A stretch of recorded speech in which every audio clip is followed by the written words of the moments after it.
back, everybody. So we have about 15 to 20 minutes for question and answers. And then after that, we will do the radical tenderness exercise with Dani. And the floor is open. You can use the chat or you can unmute yourself. It can be done in multiple ways.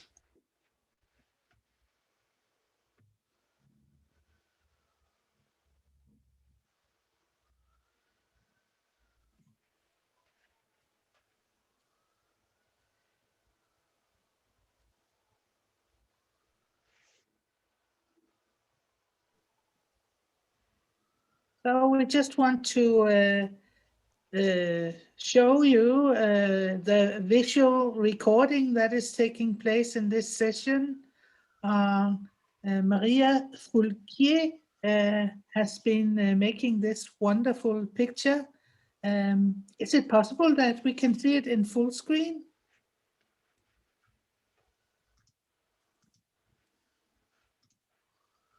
Oh, that's lovely. Of course, it will be available also after in our website. Thank you.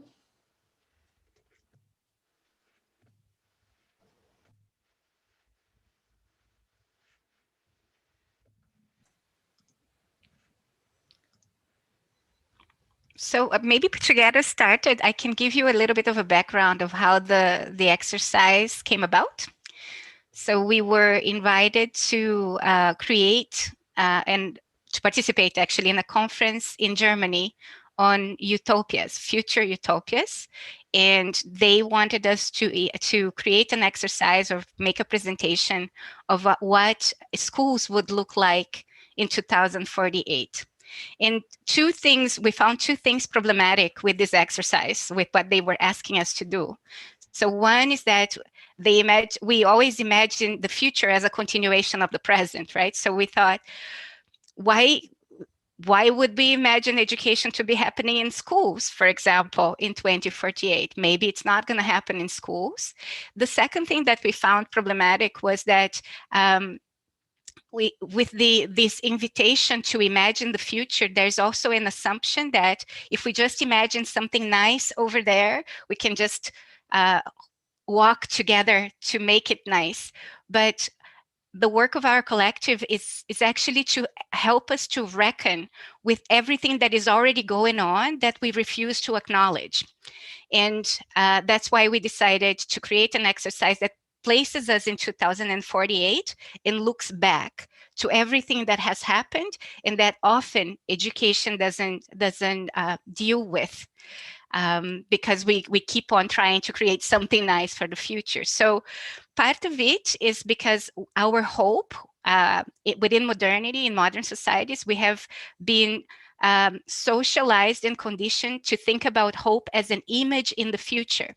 And what we've been learning from, especially from indigenous communities that we work with, is that idea of hope in the future is not something that they have. They have hope in the present, because they say that the future is going to be a product of our relationships in the present.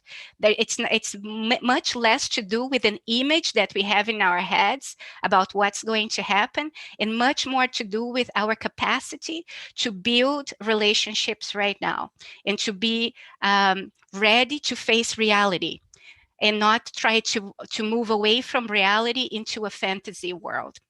So this is one of the motivations that started us in the process of creating this exercise collectively. And since then, so we presented it at the conference, and it created different conversations.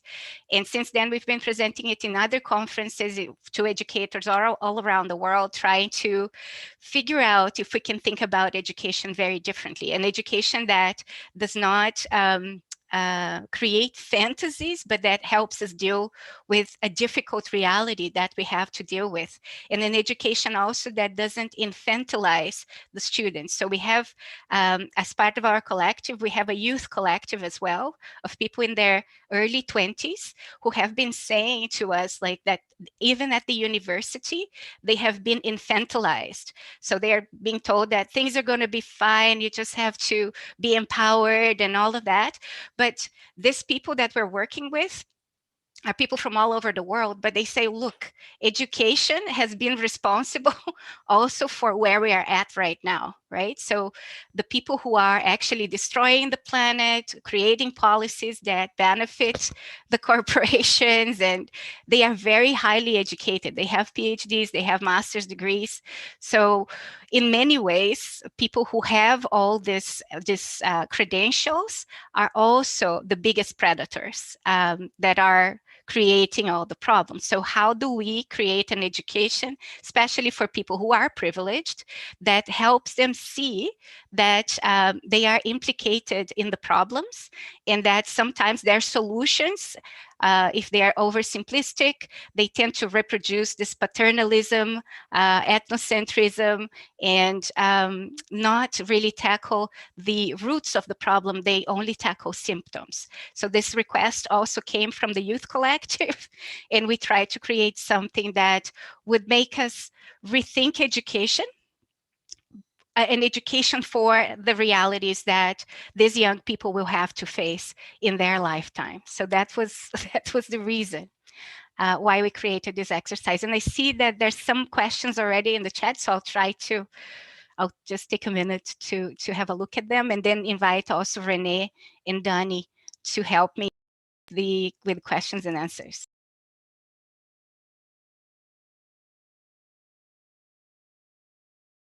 One of the questions is, do we believe in the reform of educational systems, or that we would really need a catastrophic or radically change, or a catastrophe to radically change them? Another question is, how do you think the envisioned new Martian colonial society will look like? Will it reproduce the structural inequalities we encounter today on Earth? Then there's another question from Sharanya. How do you find the balance between hope and hopelessness? How do you find the collective strength to keep resisting? And then, Jackie, I'm in my early 20s and also agree that education hasn't always been the best in terms of environmental and climate change education. As I'm from the US, and based on previous administrations, climate change was not seen as real, and therefore wasn't really taught in schools. Thank you for the comment.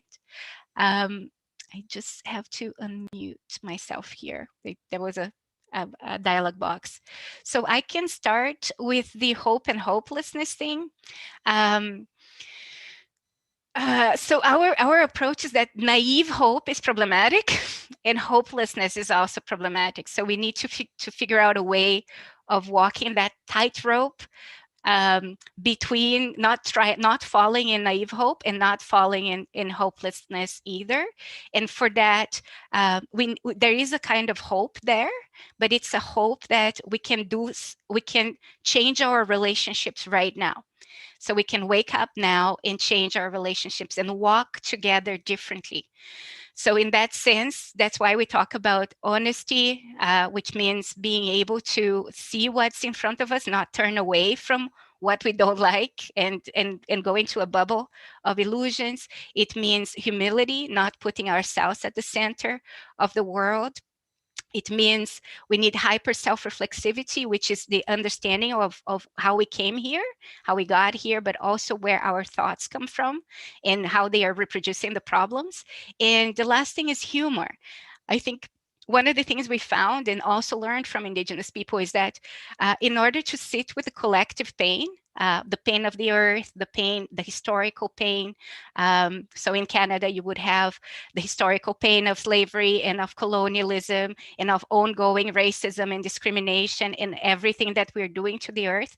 We need, if this is very heavy, we need a container that is light.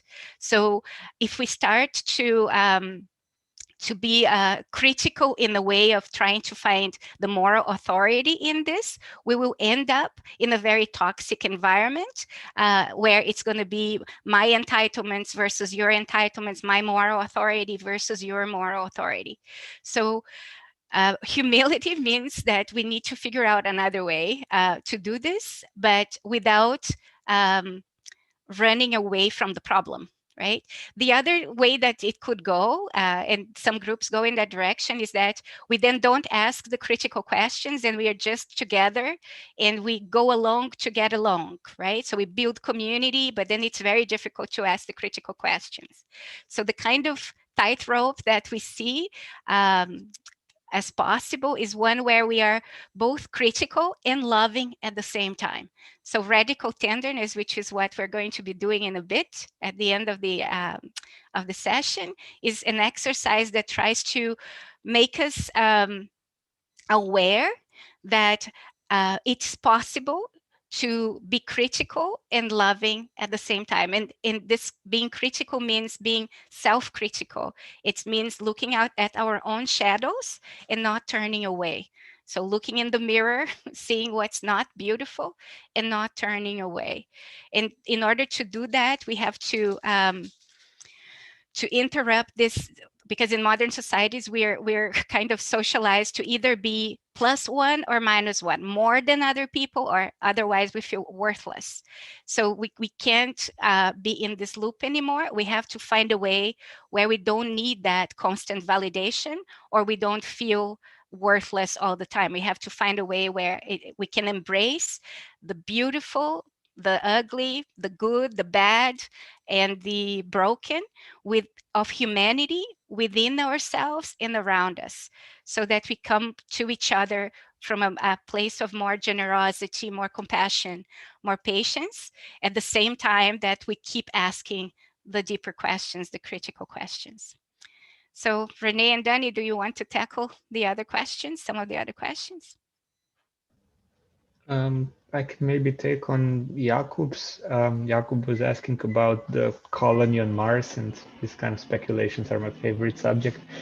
Um, Not to say that this will happen, but according to how things are going right now, it's probably going to be worse, because you can imagine something like Earth, but with much less resources, right? And also the difference is that whatever may or may not happen there, it's going to be in the hands of the corporations that are going to be managing this. So, the way plans have been set up so far, if you listen to what actually Elon Musk is saying, he pretty much wants to own that place. So imagine more or less a slave colony, basically. Um, yeah, it's probably going to be worse. Just as a comment to what Renee is saying, there's a project called Stories 2050 that is about this sci-fi global citizenship education that we have already been part of, and they have just finished a cycle of the project. And what they did was really interesting. So they actually created a scenario where the Earth was like we destroyed the Earth, and then there were 5 other planets where we went to. There is a planet where there's a fire planet where and the struggles there are about us invading another planet, and there's another species there already. There's an air planet where technology really solves everything. There's a water planet where everything is about harmony, and then the young people and people live long lives, and young people start to be bored with things not changing very fast. There's also another planet, so it's fire, earth, air, no, fire, air, water. There are other planets as well there where they have actually done, I think, what you're suggesting here, taking some of the issues from the Earth to the other planets. And they engage people in trying to figure out how to solve conflicts in each of these planets. It's a very interesting project. I think they will have a second run of it. It's funded by the European Union as well, and I think we should be watching what they're doing with it, because I think it's very interesting, and maybe collaborating with them too. There's another question there about soft versus critical GCE. About the soft critical article that was presented. I think I wrote it in 2006. I think it's still, people still use it. I think it's still relevant. We have moved on with the thinking. There's more than 2 GCEs.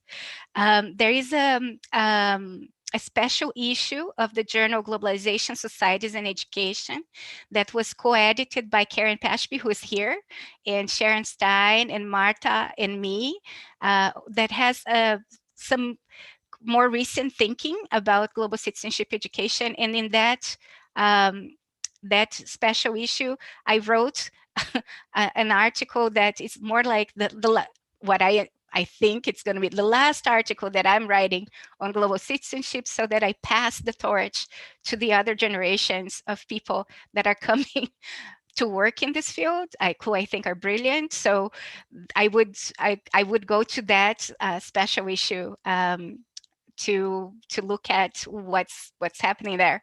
But maybe Karen could speak a little bit about that too. So I'll invite Karen to say something if she's around still and she wants to say something about the special issue. Karen. Hi, everybody. Wonderful to see so many of my favorite people on Zoom, and also some new people. Wish we were all together. Yes, this special issue, many of the articles are already available, like in the sort of print online version. The full special issue will be coming out shortly. We're just doing final proof editings and waiting for our kind of turn in the issues rollout. But I'll find the article Vanessa's speaking about right now and pop it in the chat for you.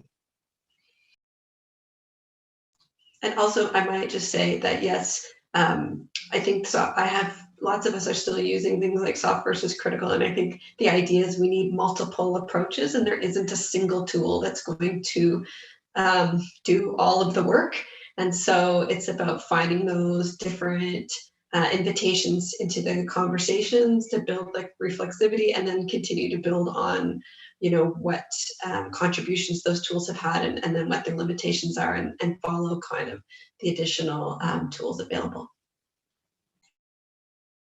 Thank you, Karen. There's also a question about the reform of the existing systems that maybe Karen could also contribute, whether we can reform or we need to think about something else. I think both.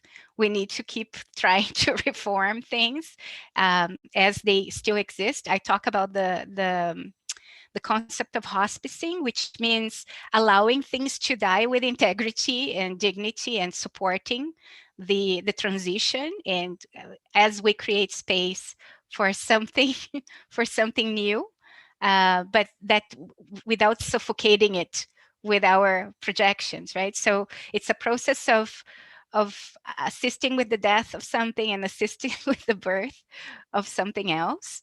But I do believe that we have to work on many fronts with many approaches, as Karen also has talked about. There's not one approach that will solve it all. And it also, we need to walk with the storm. We are already in the middle of several storms, right? So we need to be in the eye of the storm, with the sobriety, maturity, discernment, and accountability that we need to make these decisions, and choose what's best for our context. So building the first step of global citizenship education for me is building our capacity to do that, building our capacity to hold space for things that are complex, that are uncertain, that involve a plurality of perspectives, many perspectives, ambivalence as well, volatility, because people are fighting each other now, and bringing ourselves to this context to bring the movement of it to a generative space, so that we can move together in a different, in a generative, but also different way. Okay, Dani, do you want to add anything? Yes, I think I wanted to bring in also this other multi-layeredness of the criticality that we need to be constantly facing in terms of how the political systems have sustained the violences that keep reoccurring, and how much of that has to do also with identity politics and the way they still continue to play out.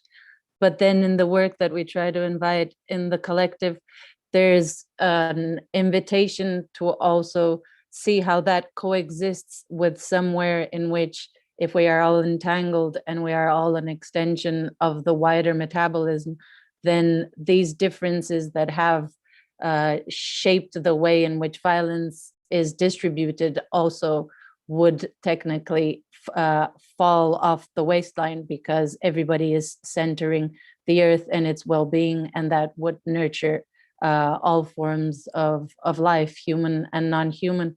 But how that at many levels often gets overtaken by a discourse of neoliberal spirituality, where we are all one and we want to be too quickly believing that that is possible, where in our daily lives, certain systems still have such power in the way that especially human relates to each other and use their power to relate to other species in a violent way that is not even accountable for. And so somewhere also in the cartographies that we bring, that I don't know how many of you have seen, but this place of having a foot in the rainbow and a foot in the shit, in terms of always looking at how as humans we are still producing a lot of the problems that we're trying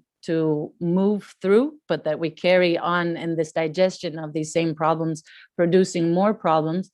And at the same time, this need to be nurturing ourselves from some other kind of metabolic movement that we may not understand in terms of a solution for something, but that may be a place in which life is knowing its own form of re-existence, and we're trying to make space for that to be possible, rather than to think that we would know better than this life that is living itself out beyond us.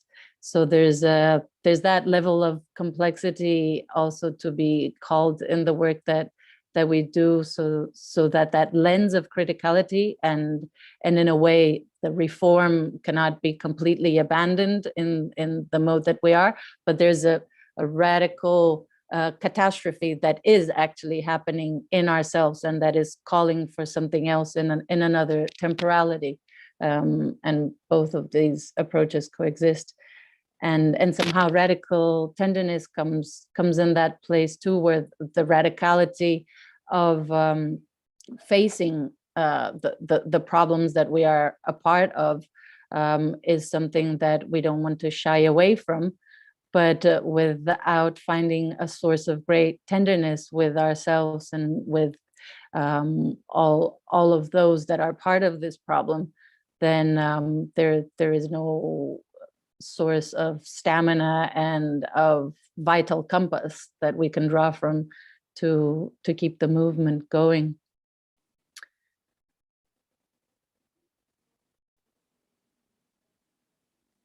Just to say something about that, what Dani's work as an artist is related to bringing all this thinking into the body, and we work with indigenous communities to also do this these exercises on the land. So the collective, it's not just an intellectual thing. We need to be able to reason not only with the mind, or to reproduce the distinction between mind and body, but to bring it into the senses, into all the senses. So just to acknowledge that in this Zoom environment, this is much more difficult, especially in the conditions of a pandemic. But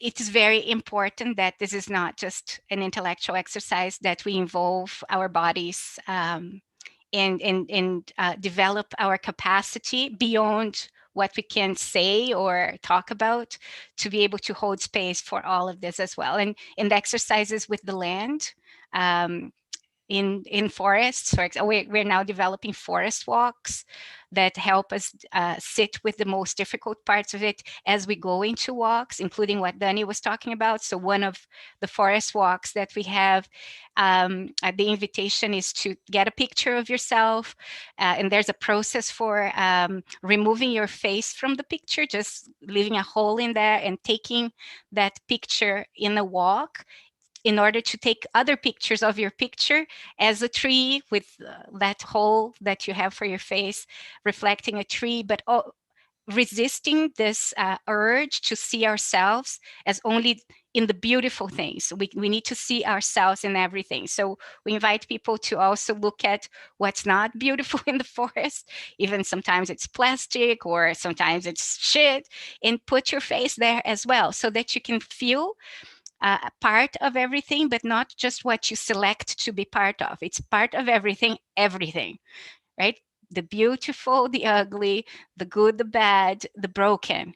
And once we have the capacity to sit with all of that, we're going to be in a very different state to be able to walk together differently, to sober up, to grow up, and to show up differently to one another.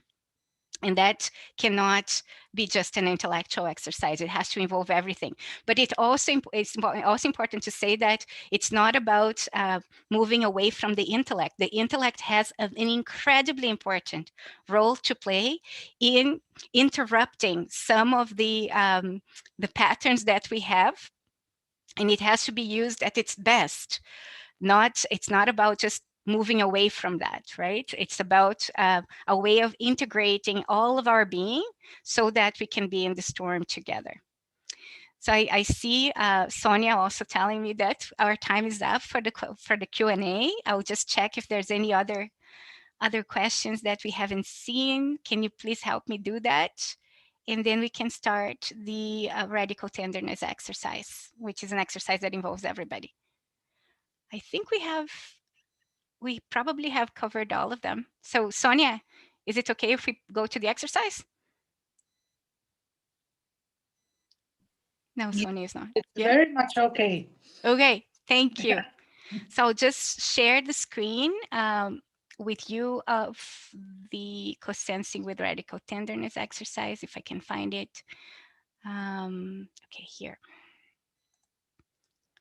So as I said before, this is the co-sensing with radical tenderness is an exercise that we use to just wrap everything up when we do Education 2048 and help people to go back to a space where they don't feel that discombobulated. So the invitation here is that Dani and I will be starting to read it together, the first verse, and then from the second verse on, we will invite you to have a look at the sentence there. And if you feel the sentence speaks to you, you unmute yourself and you say that sentence. If there are many voices saying the same sentence, it doesn't matter. You don't have to say that in unison. It's actually very nice to hear the echoes of other people saying the same sentence, but we do need to find a collective rhythm to go through the whole exercise. So silence is good too, but we need to find a rhythm. Let's try to find a collective rhythm. So I'll start with Dani, and then I'll see if I can make it bigger. Just a second. Yeah, maybe this is too big or not. I think this is good, right? Dani, is this? Yes, yeah, that looks good on my screen, yes. Okay, so we will start. Co-sense with radical tenderness and accept its invitation to be present. Tune in with the collective body, both human and non-human. Take notice of all the skins and places we inhabit, the bones and lands that bear our weight.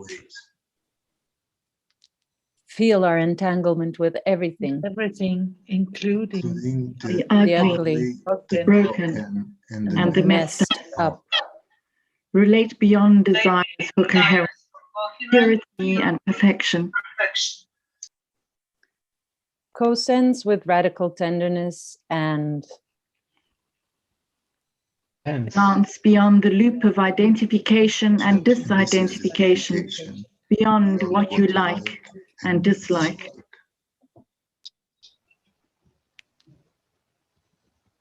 Stop trying to shape reality according to narcissistic compulsions for pleasure, comfort, convenience. Interrupt addictions to consumptions, not only of stuff, but also knowledge, experiences, relationships. Let go of Let go of possessiveness, possessiveness, renounce renounce fantasies of comprehension, consensus, and control. Disarm, declutter, and decenter yourself. Integrate the wider with with much temporality. Then your human body. Much longer temporality.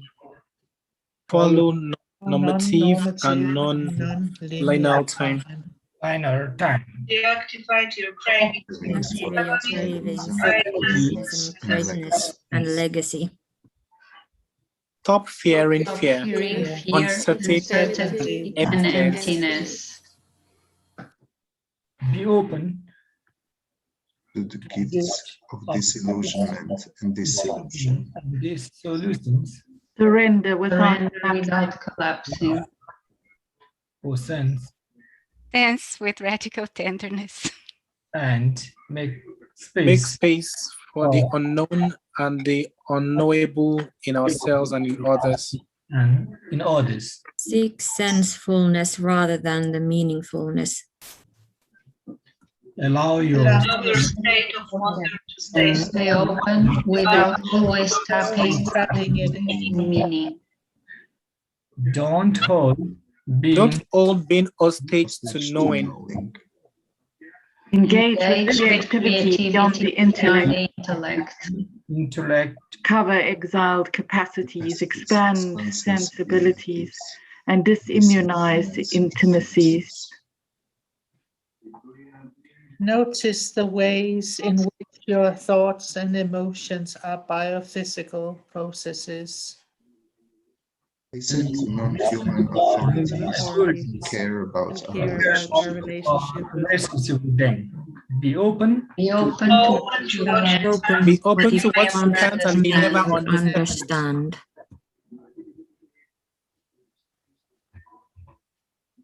Don't cast upon everything a blanket of interpretation. Silence the noises preventing you from digging deeper and relating wider.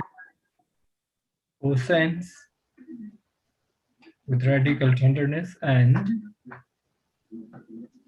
Be receptive to the teachings of your shadows.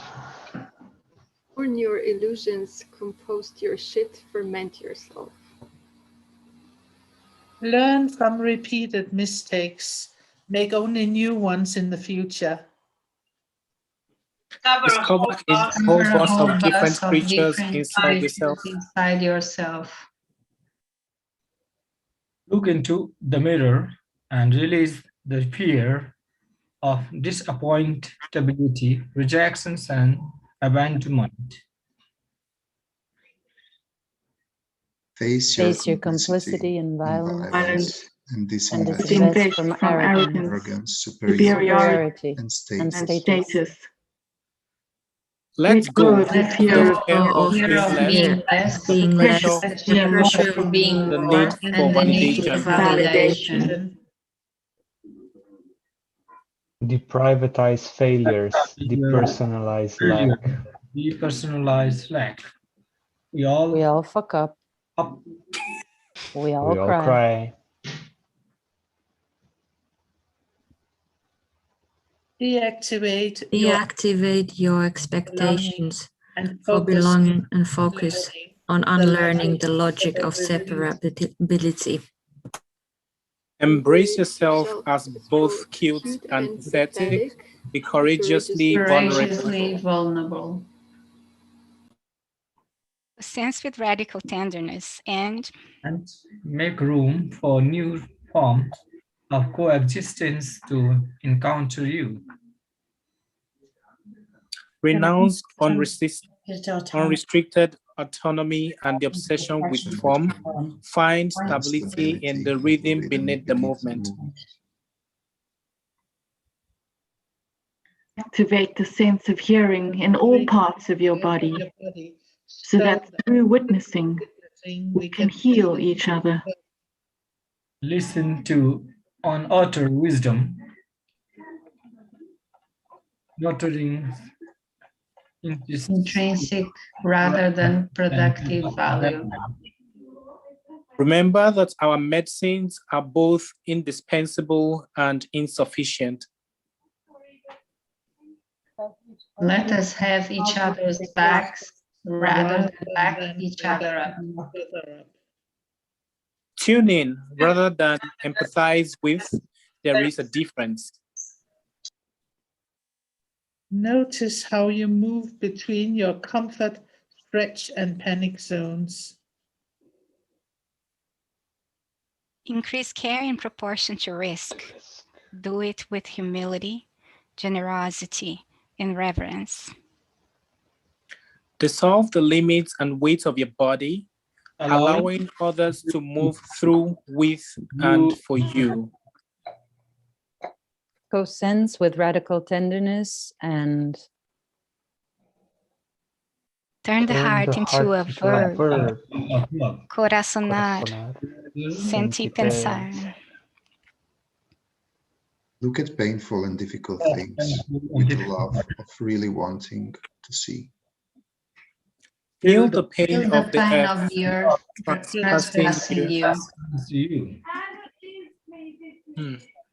Understand that the earth is not an extension of our bodies. It's the other way around. Collectivize your heart so that it breaks open and not apart. Let it hold all the pain of and in the world without being numb or overwhelmed. Witness being in several layers, me and you, me in you, us in neither me nor you. Forget being either or, be both, and more and in moving. Tend the wounds created when the skin holding one body stretches and tears in order to receive and be refigured by another. Condition your intellectual, political, and affective muscles for facing storms and running marathons in tortuous terrains. Allow yourself to be guided by metabolic intelligence. Enable neurogenesis learn to breathe and learn water. to breathe water, Be water. Be water.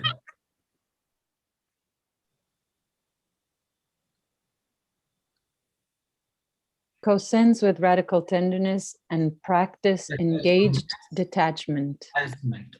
Offer telepathic care to the diastolic wall that is dying, both within and around us.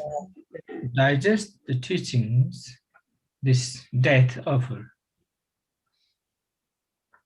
Co-sense with radical tenderness and assist with the birth of something new. Without suffocating what is being born with projections and idealizations. Co-sense with radical tenderness and invoke and evoke in a double and simultaneous movement. The manifestation of a political practice of healing and well-being that is beyond what human intelligence can fathom. Allow it to come through you, forever changeable and fluid.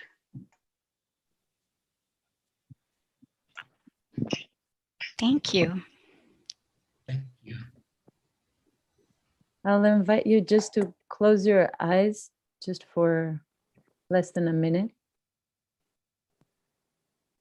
And just allow the echoes of this text to be in you. Which of these sentences spring back into your mind and body? And just allow them to be assimilated by your cells and your bloodstream so that they can continue moving through you.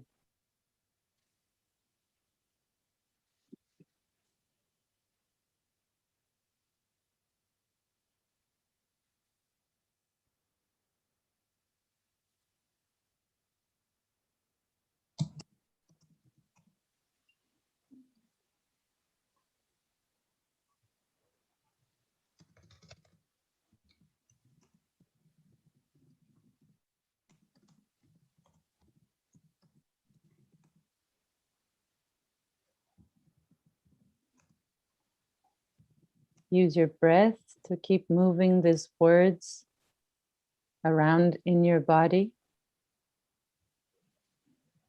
As you inhale, you allow these words to move from your head down towards your neck and your chest.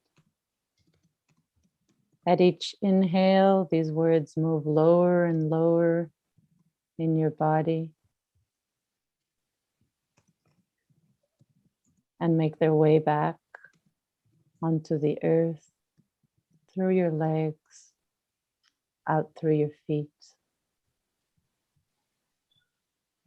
Try to have your feet on the ground and allow these words in the next breath to be held by the wider metabolism.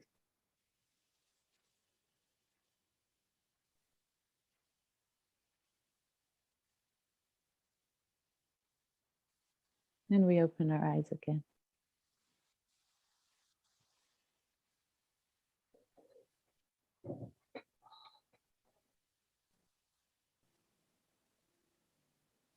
So, as a way to wrap up the session, what I'll invite you to do is to just see what what word or sentence is coming up for you, and share it in the chat. We will, in a minute, not right now, a sentence or a word that you feel needs to be shared with the group, so that we create that space where we can hold everything together.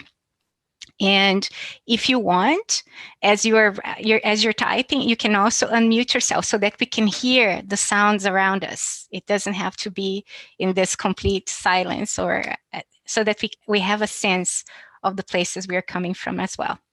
And with that, I would like to thank you all for being here, for allowing us inviting and allowing us to do this experiment with you, or to be together in this kind of space, and to say that we hope that the exercise has given you different ideas for you to adapt in your context, and wish you absolutely all the best in the work that you're doing.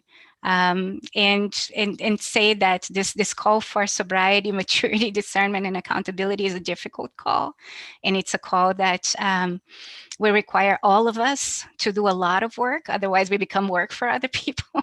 But that there is another way of doing it, where we can feel the pain and not be haunted by it, and be taught by the collective pain and the shit that Dani mentioned. We can learn to compost the shit together. But it will require a little bit of an adjustment that recognizes that we are not at the center. We need to decenter, disarm, and disinvest from what's harmful. And that is difficult, because what's harmful is also actually delicious. So we compared this to the interruption of addictions, which are extremely difficult. Maybe we will need a rock bottom to be able to want to do that, or maybe not. Maybe we'll be able to wake up and use all our capacities that have not been activated yet, or that have been deliberately deactivated by our societies. We can reactivate that and learn to be responsible as humanity, and learn from our mistakes, so that we can only make different mistakes in the future. Thank you very much for this opportunity. I wish you all the best. And now I'm going to open the chat and ask you to put just one thing in the chat for the whole group, so that we can say goodbye in a different way. And if you want, you can unmute your mic so that we can hear the sounds around you as well. Thank you. Thank you. Goodbye. Thank you. Thank you.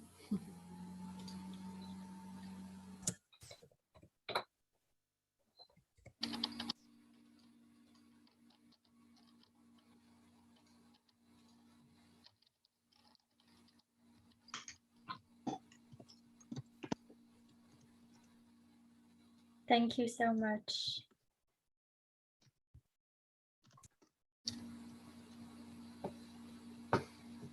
Thank you so much, Vanessa. I want to say some concluding words or some hints for tomorrow's session. But in the meantime, well, I will give it a minute or two so that everybody can still type their word into the chat and listen to the typing of the colleagues. So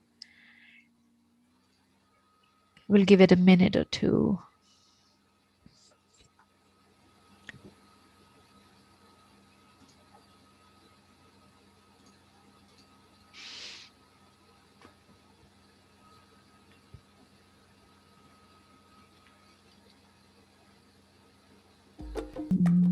As I can see that people are already leaving the room, maybe I'll jump in right now. I think it's also okay if the music is in the background. No worries. Okay, I think you can still hear me.